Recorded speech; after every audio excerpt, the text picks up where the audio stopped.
Bueno, vamos a comenzar la materia, la unidad 1, el tema 1, que tiene que ver con el concepto de carga eléctrica y campo eléctrico, ¿sí? Bien, comenzamos Física 2 describiendo una de las propiedades de la materia, que es la carga eléctrica. Así como la materia en Física 1 contaba con una propiedad muy especial que le denominábamos masa, y se medía en kilogramos, también la materia tiene una propiedad que se llama carga. Pero, a diferencia de la masa era de un solo tipo y se medía en kilogramos. Resulta que esta nueva propiedad que se llama carga eléctrica, es de dos tipos, que la vamos a calificar o a clasificar en positiva y en negativa. Bien, todo tiene que ver con el descubrimiento más o menos a comienzos del siglo XX, del electrón, los modelos atómicos que tienen que ver con Thomson, con Rutherford, con Bohr, toda esa época de finales del siglo XIX, comienzos del siglo XX, dan cuenta de que la materia compuesta por átomos, estos átomos internamente tienen, digamos, esos modelos de átomos de esa época ya nos ayudan a interpretar los fenómenos que necesitamos resolver en Física 2. Y tienen que ver con que el átomo, como en general la materia, es eléctricamente neutra. Pero interiormente sabemos que el 99% de la masa de un átomo está concentrado en lo que denominamos núcleo, ¿sí? Una estructura en donde internamente, de forma muy básica, está compuesta por dos tipos de elementos que son, de partículas que son los protones y los neutrones. Ambos con masas relativamente parecidas, ¿sí? Los neutrones eléctricamente neutros, los protones con una carga eléctrica positiva. Entonces, tomando en cuenta esta descripción del modelo atómico, ese núcleo está formado por una carga neta positiva dada la cantidad de protones que lo integran de acuerdo al elemento del cual se trate, ¿sí? Para compensar eléctricamente el átomo, ¿qué tenemos? Tenemos que tener cargas negativas. Esas cargas negativas son atribuidas a los electrones, cuya masa es muchísimo más pequeña que la masa del protón o que la masa del neutrón, pero eléctricamente tienen la misma carga que el protón, pero de signo contrario, vale decir, de signo negativo. Entonces, nuestro modelo de átomo, que data de 100 años o más, el que nos va a servir, es simplemente ese núcleo con una concentración de carga positiva debido a los protones y una cantidad de electrones que están orbitando alrededor de ese núcleo y que algebraicamente hacen que la suma total de cargas entre protones y electrones dé cero. Entonces contamos con que el átomo, en general, cualquier sustancia, es eléctricamente neutra. Es interesante, el libro arranca describiendo un poco la realidad de que en general, depende por supuesto del tipo de elemento del cual se trate, su número atómico, pero el núcleo, en general, más o menos tomando en cuenta un orden de magnitud, tiene un diámetro de 10 a la menos 15 metros. Mientras que un electrón que está orbitando alrededor puede tener una órbita de un radio de aproximadamente 10 a la menos 10 metros. Esta diferencia de un orden de magnitud de igual a 5, el libro dice, y es interesante pensarlo, que es como si el núcleo fuera una especie de pelotitas de tenis, el electrón estaría orbitando a una distancia que es 10 kilómetros con respecto a esa pelotita. Esas son las distancias relativas que uno debe pensar o imaginar que ocurren en el interior de la materia, y es lo que sería el átomo. Bien, va a ser importante tener en cuenta los datos aproximados que vamos a tener que usar en los ejercicios a resolver, ¿no? La masa del protón. La masa del protón la vamos a considerar siempre 1,67 por 10 a la menos 27 kilogramos, que es un valor que suele estar en las calculadoras. Lo mismo que la masa del electrón, 9,11 por 10 a la menos 31 kilogramos, vale decir bastante menor en masa y obviamente un elemento, una partícula mucho más chiquita, ¿sí? La masa del electrón. Vamos a tener que necesitar en los cálculos de la masa tanto del protón como del electrón. Bien, seguimos con dos principios que nos van a regir en todos estos procesos eléctricos, ¿sí?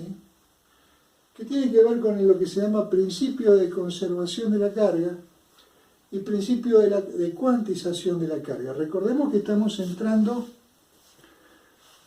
en física 2 y en el tema eléctrico a través de esta primera unidad que tiene que ver con lo que se denomina genéricamente electrostática, vale decir el estudio de cargas en estado de reposo.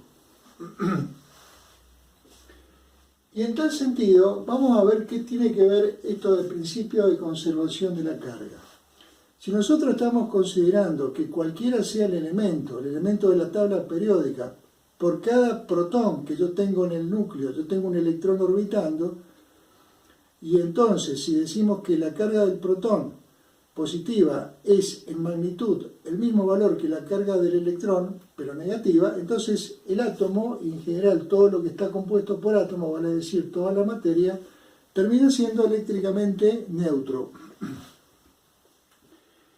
El principio de conservación de la carga hace referencia a eso, porque cuando yo tengo un sistema, ¿qué es lo que es un sistema? Yo voy a definir un sistema, por ejemplo, tomando en cuenta una regla de plástico, y un paño, ¿sí? Un paño con el cual voy a definir mi sistema compuesto por estos dos piezas, ¿sí?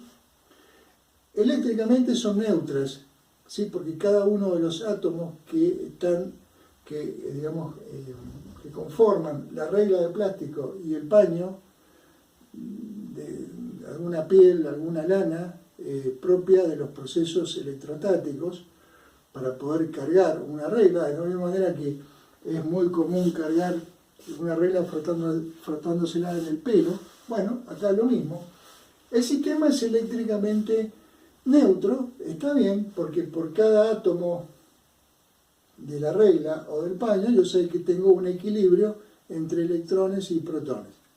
Ahora, si este es el sistema y yo mecánicamente voy a producir el rozamiento o frotar el paño con la tela de tal manera de poder cargar la regla y en consecuencia también poder cargar el paño. Esto es una práctica que de mediar, digamos, la normalidad en el cursado de este año deberían hacerla, ¿sí? En el laboratorio, como, digamos, la experiencia natural que todos alguna vez jugamos de frotar una regla en el pelo, cargar eléctricamente y con la regla poder, por ejemplo, atraer papelitos.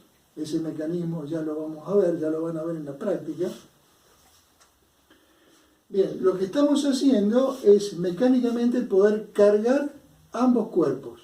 ¿Qué significa cargar ambos cuerpos? ¿Qué significa cargar la regla con signo negativo? ¿Qué significa cargar el paño con cargas positivas? Significa establecer un desequilibrio de ese equilibrio natural que posee cada uno de los átomos de estos elementos, ¿sí? ¿De qué manera? ¿Cuál es el mecanismo por el cual yo puedo romper ese equilibrio eléctrico? Bueno, tomando en cuenta el modelo atómico, es muy difícil poder acceder al núcleo, ¿sí? En donde las fuerzas interiores que están operando salen por fuera un poco del ámbito de nuestra materia, pero sí es factible poder acceder a los electrones que están orbitando alrededor del núcleo. Estos electrones, por supuesto, dependerá del tipo de elemento con el cual estamos trabajando, pero los electrones de última órbita suelen ser relativamente fáciles de poder desplazar o mover. Entonces, si yo a un átomo tengo la posibilidad de poder agregar un electrón más en las órbitas que lo componen, entonces voy a romper su equilibrio eléctrico y ese átomo va a quedar con un exceso de carga negativa. Voy a tener un electrón de más, por lo tanto voy a tener un átomo y en consecuencia la partícula en la cual está metido ese átomo, voy a tener un exceso de carga negativa. Luego esa partícula o ese cuerpo va a quedar con carga neta negativa. Ahora, ¿de dónde saco ese electrón de más que yo logré incorporar en un átomo? Bueno, lo voy a sacar de otro átomo. Si yo a un átomo que es eléctricamente neutro logro arrancarle un electrón, entonces el balance algebraico de sus cargas me queda con un exceso de protones, por lo tanto el átomo queda eléctricamente cargado con signo positivo porque le falta un electrón.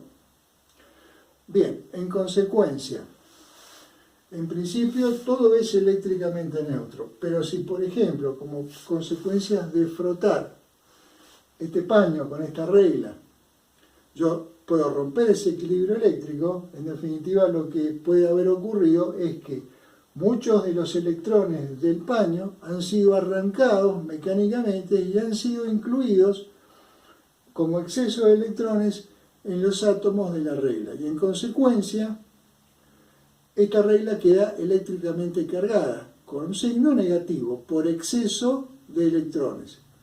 Y este paño queda eléctricamente cargado con signo positivo por defecto de electrones. Le hemos sacado electrones. Pero el sistema sigue siendo eléctricamente neutro y a eso se refiere el principio de conservación de la carga. Si la carga yo no la puedo crear ni la puedo destruir. Las cargas que tenía acá las sigo teniendo. Lo que ha ocurrido es que he logrado reacomodar, desplazar de un lado a otro y en consecuencia, independientemente, me han quedado cuerpos cargados. Pero el sistema sigue conservando las mismas cargas. Principio de conservación de la carga, y yo ese electrón que logré sacar de acá y meter acá, no lo he podido fabricar y tampoco lo puedo destruir, ¿sí? Bien. Y otro principio importante, acá ahora al comienzo de la materia, es el principio de cuantización de la carga. Bien, la unidad natural de carga, la carga más chiquita que nosotros podemos pensar es justamente la carga del electrón o la carga del protón. La carga del electrón negativa la vamos a tomar, por supuesto que tiene muchas más decimales, pero básicamente la vamos a tomar como negativo menos 1,6 por 10 a la menos 19, mientras que en consecuencia la carga del protón positiva va a ser 1,6 por 10 a la menos 19 positiva.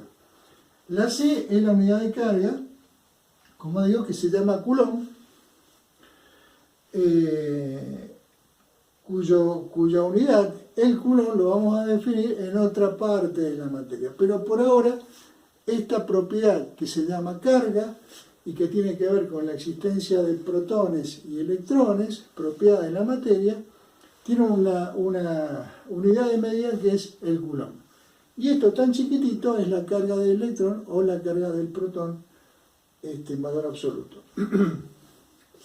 Bien, entonces, ¿de qué me habla el principio de cuantización? De que yo puedo saber de que si esta carga, si esta regla se ha cargado negativamente, el valor de la carga que ha adquirido es un número entero de veces la carga del electrón. Mientras que este paño que se ha cargado positivamente, ¿qué carga podrá llegar a tener? Bueno, debo saber que va a ser un número entero de veces la carga del protón. ¿Por qué? Porque no existe la posibilidad de encontrar una carga o una unidad natural de carga distinta a esta, ¿sí? No existe carga más chiquita. Es la carga más chiquita que nosotros en forma aislada podemos encontrar en la naturaleza. Bien, ¿Cómo se manifiestan los fenómenos eléctricos? Vale decir, todo aquello que podríamos llegar a apreciar como consecuencia de esta propiedad que se llama carga eléctrica. Bueno, lo primero que vamos a poder advertir en la naturaleza son fuerzas de origen eléctrico entre cuerpos o partículas que están cargadas, ¿sí? Que tienen un desequilibrio de cargas, en consecuencia pueden tener una carga neta positiva o una carga neta negativa. Bien, la experiencia de la observación de estos procesos eléctricos demuestran que cuerpos o partículas cargadas con igual signo presentan una interacción que se puede medir a través de una fuerza, y es una fuerza de repulsión. Cuando tengo dos partículas con carga Q1 y carga Q2, pero ambas son positivas, resulta que la fuerza que está actuando entre ellas son fuerzas de repulsión, lo mismo que si ambas cargas son de signo negativo, ¿sí? La fuerza actuante entre ambas va a ser fuerza de repulsión. Ahora, si Q1, por ejemplo, es negativa y Q2 es positiva, la misma fuerza, en consecuencia de la interacción eléctrica, resulta ser una fuerza de atracción. Perfecto. ¿Y cuánto vale esa fuerza? ¿Cuánto vale esta fuerza de repulsión cuando las cargas son iguales? ¿Y cuánto vale esta fuerza de atracción cuando las cargas son de signo distinto? Eso me lo da la ley de Coulomb. La ley de Coulomb, que tiene esta estructura, ¿sí?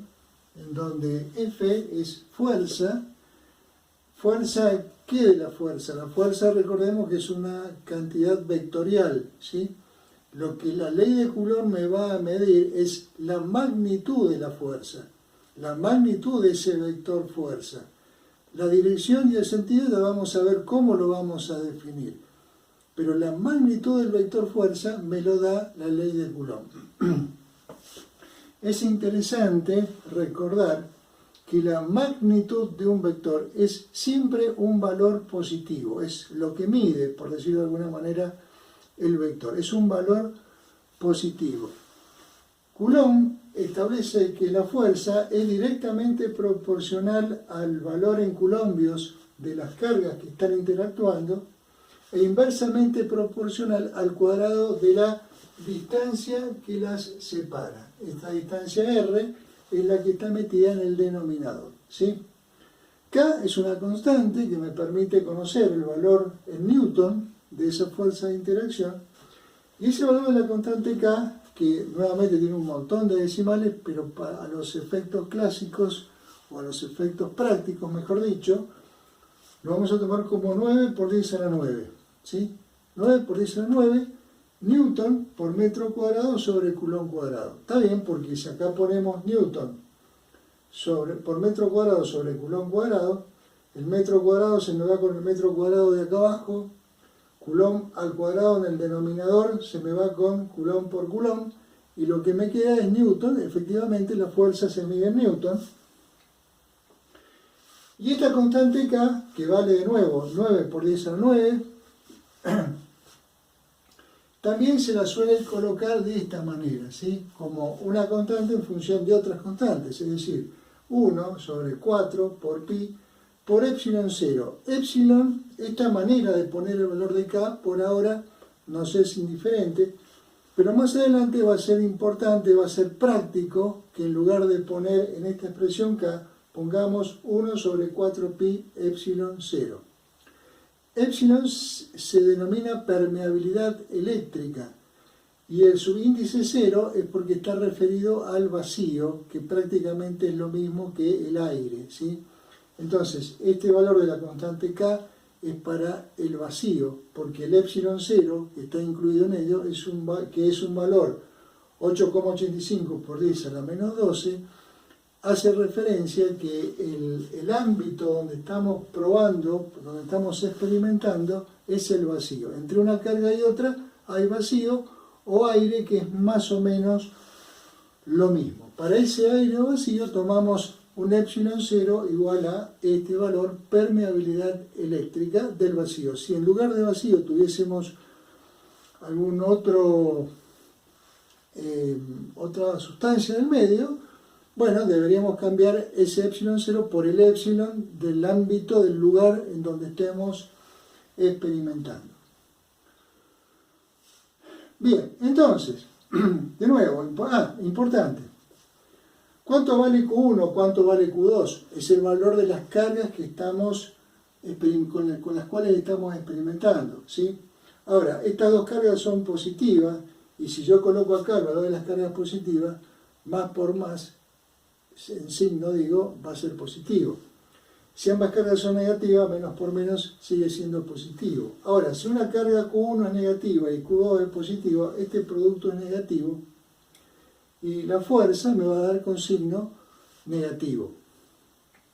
No, porque, de nuevo, lo que yo estoy calculando acá es la magnitud de la fuerza, y la magnitud de la fuerza necesariamente es un valor absoluto. En consecuencia, siempre es importante colocar o recordar que lo que yo estoy tomando acá es el valor absoluto del producto de Q1 por Q2, tenga el signo que tenga, porque yo lo que estoy sacando es la magnitud del vector fuerza. Un vector no tiene signo. Un vector no tiene signo, ¿sí? Tiene magnitud, dirección y sentido. No tiene signo. Ahora, otra cosa será, por ejemplo, ya que tengo este dibujito acá. Supongamos que yo centro mi atención sobre esta carga positiva y sobre ella está actuando una fuerza de atracción hacia una carga negativa que está ya un poquito más alejada. Bien. ¿Cuánto vale este vector? ¿Qué magnitud tiene? Lo saco por la ley de Coulomb, tomando en cuenta el valor absoluto. Bien, ahora, ¿qué dirección y qué sentido le doy? Bueno, eso lo vamos a hacer directamente sobre un dibujo en donde podamos plasmar el desarrollo de un ejercicio eventual.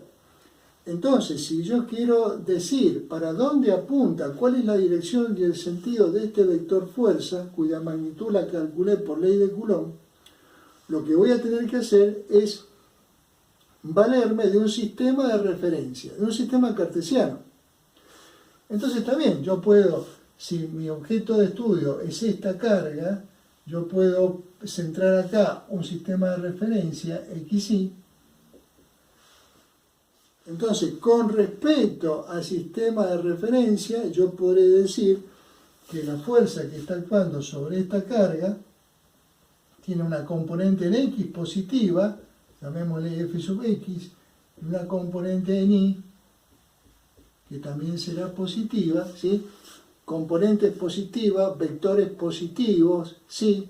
Pero positivo, ¿qué cosa? Positivo con respecto a este sistema de referencia, ¿sí? Porque si yo tengo el vector fuerza suelto en el espacio, ese vector no es positivo ni es negativo. Tengo que asignarle un sistema de referencia para terminar de fijar la dirección y sentido. Bien. En el análisis de problemas que tengan que ver con el cálculo de fuerzas a través de la ley de Coulomb, vamos a tener que valernos de lo que se llama principio de superposición. A ver, ¿de qué se trata esto? Supongamos que yo en vez de tener dos cargas, Q1 y Q2, tengo un sistema con 3 cargas, o 4 cargas, o 10 cargas, ¿sí? Y el problema me pide que yo calcule la fuerza resultante sobre una de las cargas del sistema. Por ejemplo, yo acá tengo un sistema de 3 cargas. Tengo Q1, tengo Q2 y tengo Q3. Esta es positiva, esta es negativa. Los valores podrán ser iguales, distintos, no interesa.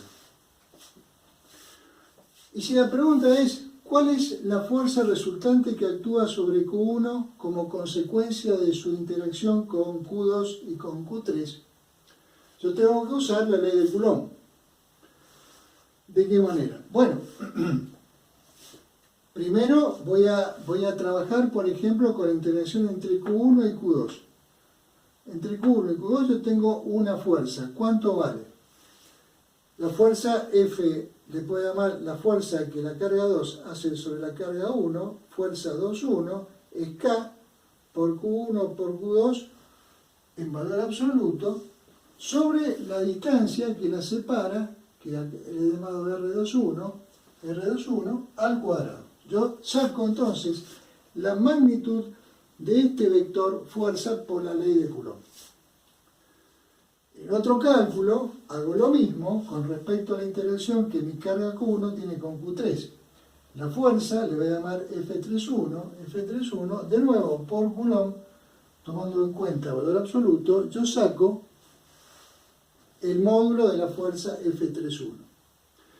Sobre el dibujo voy a dibujar los vectores fuerza con las condiciones conceptuales que yo ya tengo. Es decir, la fuerza 3,1 va a ser una fuerza de atracción de la carga 3 con respecto a la carga 1 porque tienen signos contrarios. Por lo tanto, así como Q3 sobre Q1 tiene una fuerza de atracción, Q1 sobre Q3 también tiene una fuerza de atracción. Pero no la voy a dibujar porque a mí me han preguntado cuál es la fuerza resultante sobre Q1. Yo me concentro en Q1.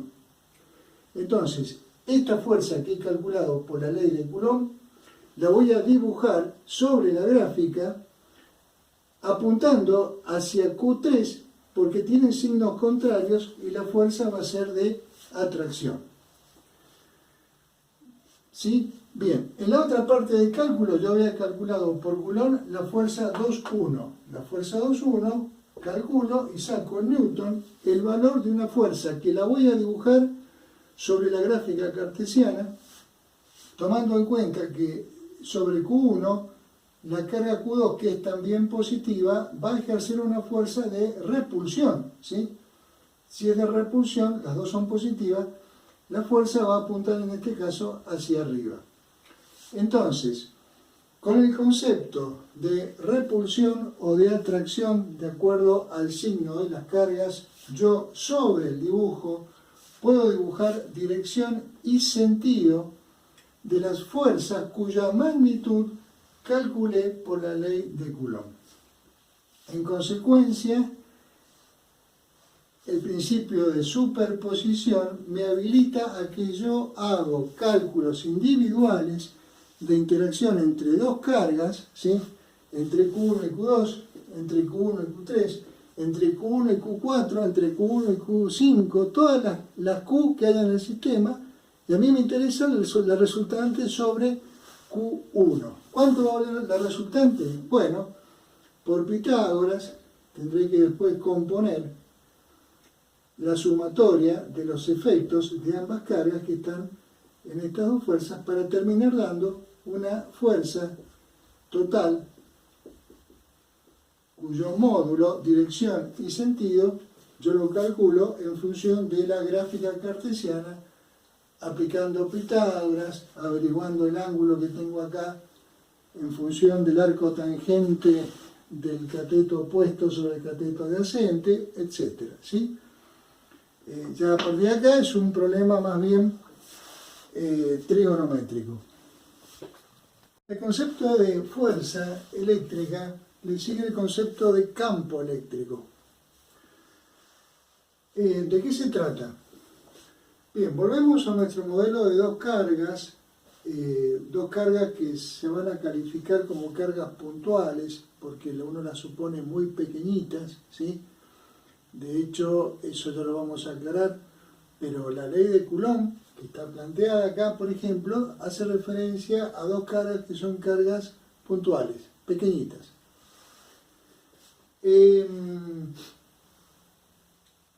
Sabemos que acá tenemos una carga Q, acá tenemos una carga Q sub 0, una distancia R entre ellas, y si ambas cargas son positivas, como es este dibujo, va a haber una fuerza, va a ser una fuerza de repulsión, cuya magnitud la puedo calcular por la ley de Coulomb, ¿sí? ¿Qué es lo que es Q? Una carga, en este caso positiva. Q0 se va a denominar carga de prueba. La carga de prueba es un ente ideal del cual nos vamos a valer en muchos de los razonamientos de la materia.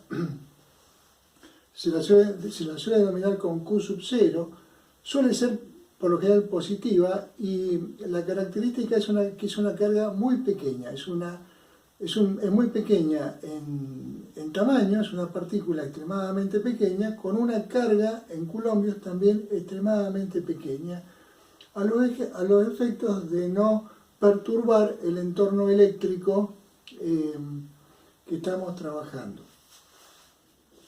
Entonces, si yo presto atención sobre Q0, Q0 en este planteo va a tener una fuerza como consecuencia de su interacción eléctrica con Q.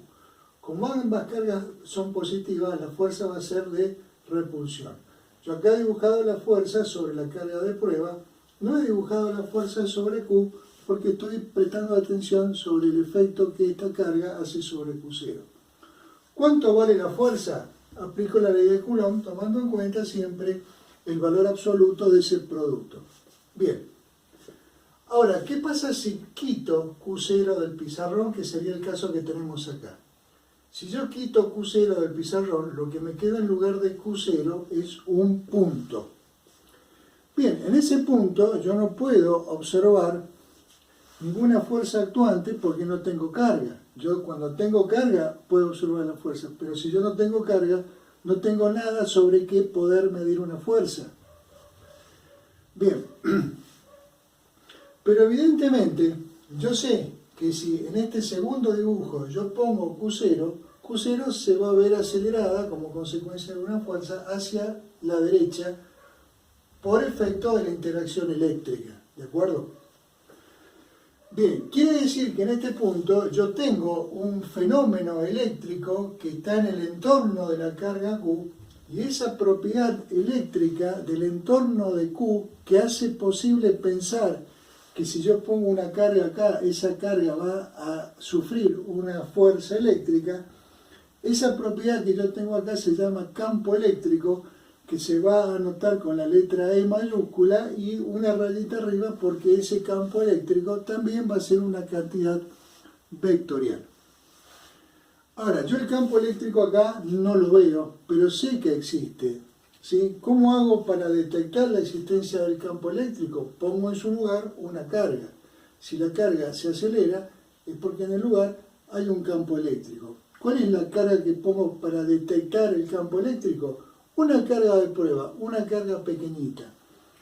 De la misma manera que yo, qué sé yo, en esta habitación, yo no veo la existencia de un campo gravitacional, no veo el vector campo gravitacional. Pero ¿cómo hago para detectarlo? Bueno, pongo una masa, que podría ser este marcador, y si libero el marcador se va a ver acelerado como consecuencia de un campo gravitacional. Entonces, el campo está, yo no lo veo. ¿Cómo hago para detectarlo? Pongo una masa de prueba. ¿Qué características tiene la masa de prueba? Y es una masa muy pequeñita comparada con la masa del planeta Tierra, que es aquella que le va a proveer la fuerza gravitacional para acelerarlo. Es decir, yo mal podría pensar en una masa de prueba si traigo acá al planeta Saturno, porque es tan grande que va a perturbar el campo gravitacional que pretendo medir o pretendo detectar, que es el campo terrestre. Por eso la masa que uso es una masa de prueba relativamente muy chiquitita. Acá es lo mismo. Yo tengo una carga eléctrica y sé que en el entorno existe un campo eléctrico asociado a esa carga eléctrica. ¿Cómo hago para detectar el campo eléctrico? Pongo en el punto una carga de prueba pequeñita. Como la carga se acelera, yo sé que en este punto hay un campo eléctrico. ¿Cuánto mide? ¿Cómo es? Bueno, el campo eléctrico en este lugar va a tener la misma dirección y sentido que la fuerza actuante sobre una eventual carga de prueba que yo ponga acá, que era el caso que tenemos acá arriba. Vale decir, yo acá voy a dibujar un campo eléctrico que tendrá la misma dirección y sentido que la fuerza ejercida por la carga Q sobre Q0. ¿Y a qué es igual el campo eléctrico? Se define como fuerza por unidad de carga. Es decir, si yo a la magnitud del vector fuerza que tenía aquí arriba la divido por Q0, si esto lo divido por Q0, me queda que el campo eléctrico en su magnitud va a ser igual acá por Q sobre R cuadrado, porque al dividir por Q0 cancelo el Q0 que tenía la fuerza. Entonces, ¿cómo voy a medir el campo eléctrico producido en este punto a una distancia R de una carga Q? Y va a ser igual a la constante K por la carga Q que produce el campo dividido la distancia del punto al cuadrado, ¿sí? Acá está involucrada solamente la carga que está generando el campo.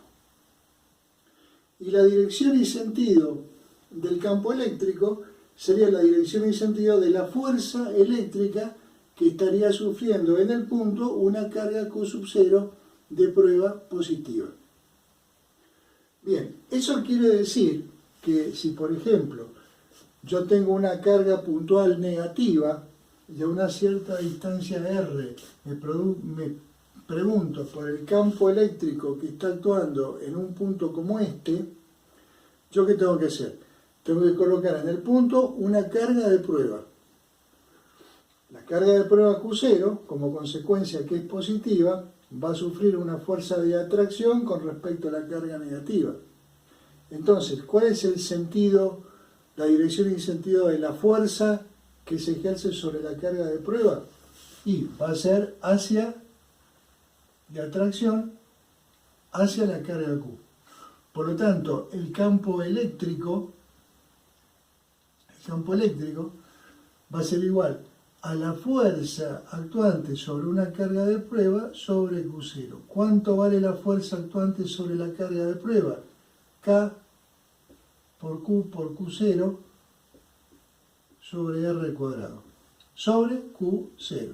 De tal manera que, al igual que pasaba recién, esta magnitud del vector campo eléctrico va a ser igual a K por Q, por el valor de esta carga, sobre R cuadrado, ¿sí? K por Q sobre R cuadrado. K por Q sobre R cuadrado. ¿Cuál es la diferencia? Que esta es positiva y el campo eléctrico es saliente, es radial y hacia afuera. Esta es negativa y en consecuencia la misma magnitud del campo eléctrico va a ser entrante o dirigida hacia esta carga negativa. Y de ahí en más van a aparecer en el libro dibujos asociados a lo que ya vamos a definir como líneas de campo eléctrico. Pero en definitiva, ¿qué son?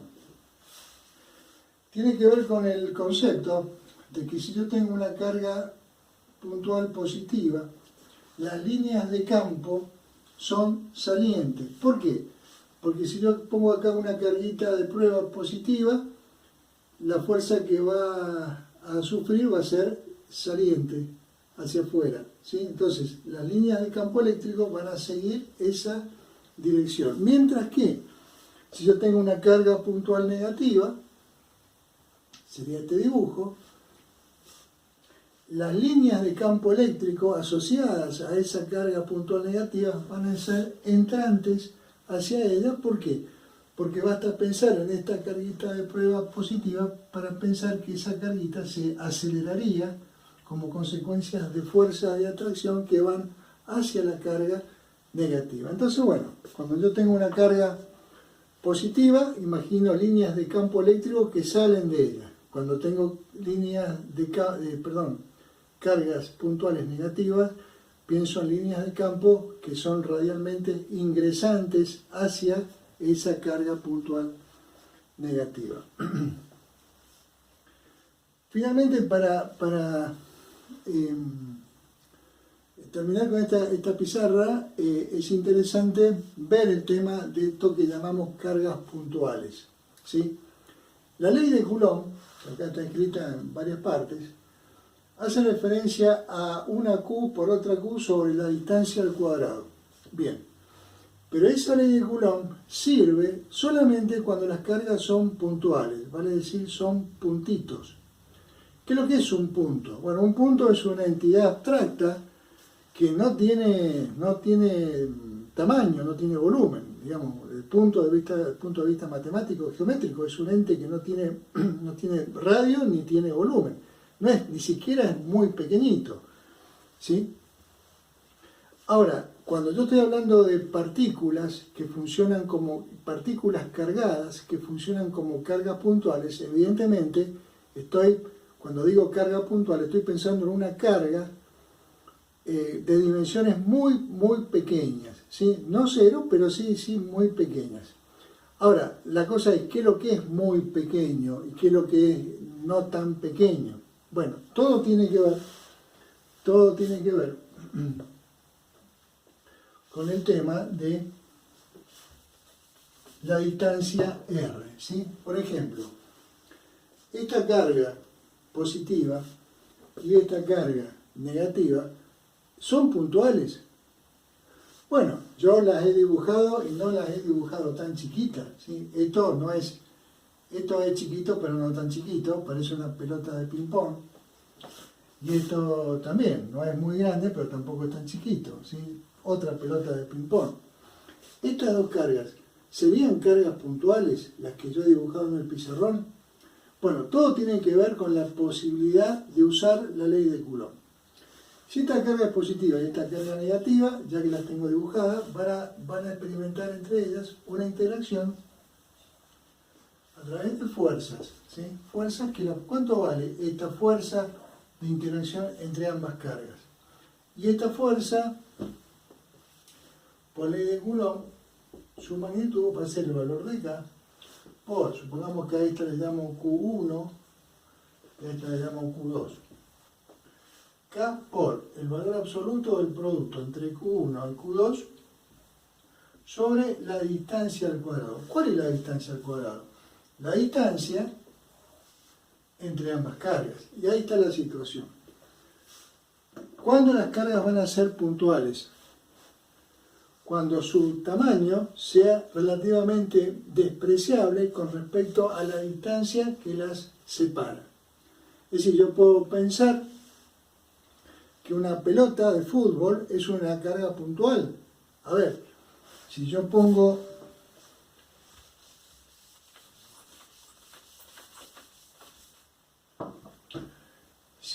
acá una pelota de fútbol cargada y pongo acá otra pelota de fútbol cargada, ¿sí?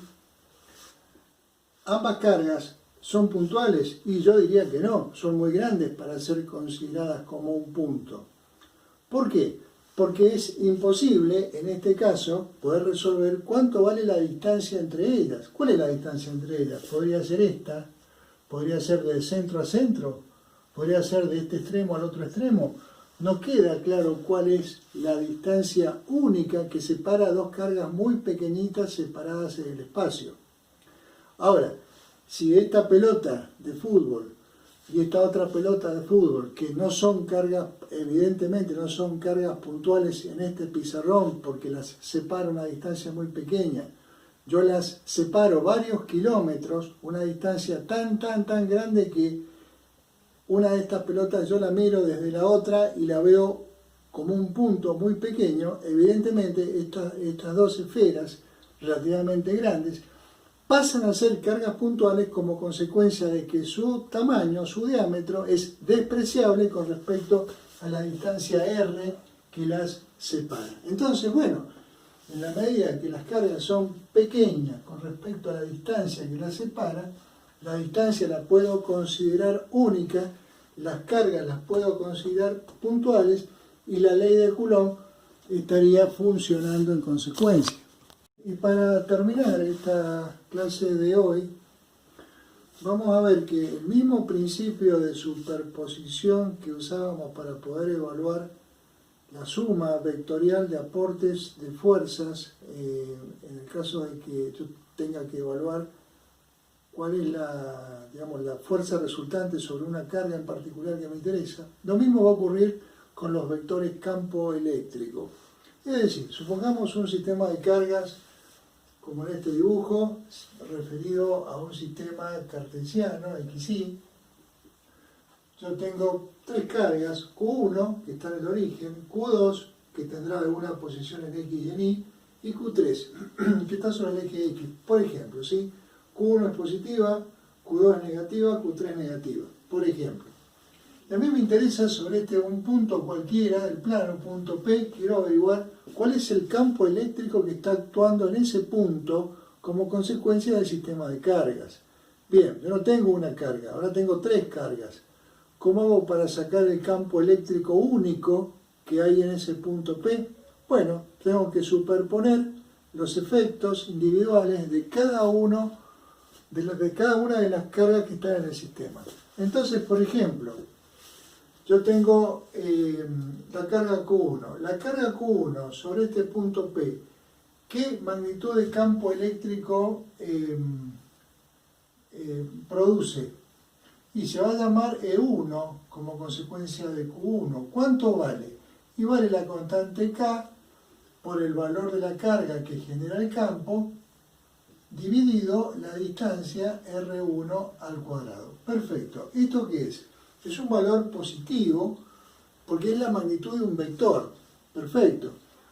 ¿Y para dónde apunta? Bueno, apunta ya, la dirección y sentido la hago en el dibujo. En forma radial con la carga Q1, yo sé que si la carga es positiva, en el punto P, el campo E1 es saliente desde la carga Q1. Vale decir, va a apuntar en esta dirección que está dibujado. ¿Sí? ¿Cuánto vale esto que está acá? Bien, en otro cálculo, ¿cuánto vale el campo que genera la carga 2? Bien, igual, va a ser igual acá, la constante K, por el valor de la carga Q2, que es negativa, por lo tanto voy a tomar su valor absoluto, sobre la distancia, sobre esta distancia. ¿Cuánto vale esta distancia? Llamémosle R2. R2 al cuadrado. Perfecto, ya tengo la magnitud del campo eléctrico que la carga Q2 hace sobre este punto P. Pero el vector, ¿para dónde lo apunto? ¿Cómo lo dibujo? Lo dibujo sobre la gráfica, desde el punto P saco un vector que sería entrante a la carga Q2 porque la carga Q2 es negativa. Así como de la carga Q1 el vector E1 era saliente de la carga Q1, el vector E2 va a ser entrante hacia la carga Q2 porque esta es negativa. Con el mismo criterio podré encontrar la magnitud del vector campo E3 que corresponde a la carga Q3, cuyo valor negativo en esta fórmula no me interesa, lo tomo en valor absoluto. Esta distancia será R3. Calculo el valor y sobre el dibujo y sobre la línea Q1, el punto P con la carga Q3, dibujo, ¿sí?, el vector que va a ser entrante hacia la carga Q3 porque la carga Q3 es negativa. ¿Y luego qué tengo? Tengo sobre el punto P 3 vectores con una dirección, un sentido y una magnitud que finalmente tendré que resolver sumando vectorialmente. ¿Sí? Una construcción geométrica con ayuda de la trigonometría, de los ángulos, de las proyecciones, de los ejes cartesianos, me las ingenio para poder encontrar la suma de estos 3 vectores y ver cuál es la magnitud, dirección y sentido final del vector campo total como sumatoria de estos 3 vectores campo. Bien, finalmente vamos a hablar de un temita que se llama líneas de campo. Bien, en general va a ser interesante estudiar el fenómeno. Por ejemplo, supongamos que tenemos una carga puntual positiva. Yo sé que si la carga puntual positiva, como una esferita muy chiquitita, está sola en el universo o en el pizarrón, las líneas de campo serían salientes radiales a ella, ¿sí? Y si la carga es negativa, una bolita, está única, está solita, entonces las líneas de campo van a ser entrantes a ella. Pero si yo en el pizarrón, en este pedazo del pizarrón, pongo una carga positiva y otra carga negativa, evidentemente en cada uno de los puntos del entorno de estas dos cargas voy a tener una superposición de los efectos de las dos cargas.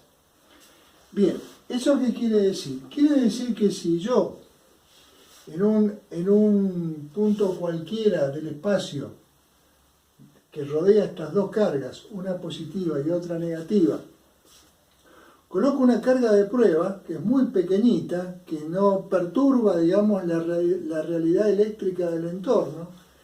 Esa carga Q0 de prueba, si la pongo por acá, va a sufrir el efecto de ambas cargas, ¿sí? De la positiva y de la negativa.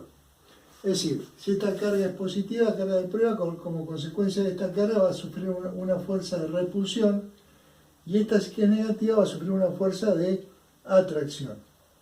La fuerza final que yo tengo sobre Q0 hace que yo pueda detectar en el punto un campo eléctrico que va a tener la misma dirección y sentido que esa fuerza sobre la carga de prueba, según habíamos visto cuando habíamos definido campo eléctrico. Quiere decir que si yo saco la carga de prueba acá, el campo eléctrico resultante en este punto es la suma vectorial de los aportes de esta carga y de esta. ¿Para dónde apuntaría el campo eléctrico? Y va a ser siempre, en este caso, por ejemplo, tangente a lo que denominamos línea de campo. Quiere decir que entonces la línea de campo me está dando ni más ni menos que, digamos, la tangente a esa línea de campo, la tangente a esa línea de campo me estaría dando la dirección del campo eléctrico en cada uno de los puntos que rodean a estas dos cargas que estoy estudiando. Entonces, la línea de campo es simplemente una representación gráfica, una imaginación que me permite más o menos ver para dónde apunta un campo eléctrico en cierta región del espacio que rodea un sistema de cargas. Siempre, en consecuencia, tangente a esa línea de campo que alguien dibujó. ¿De acuerdo?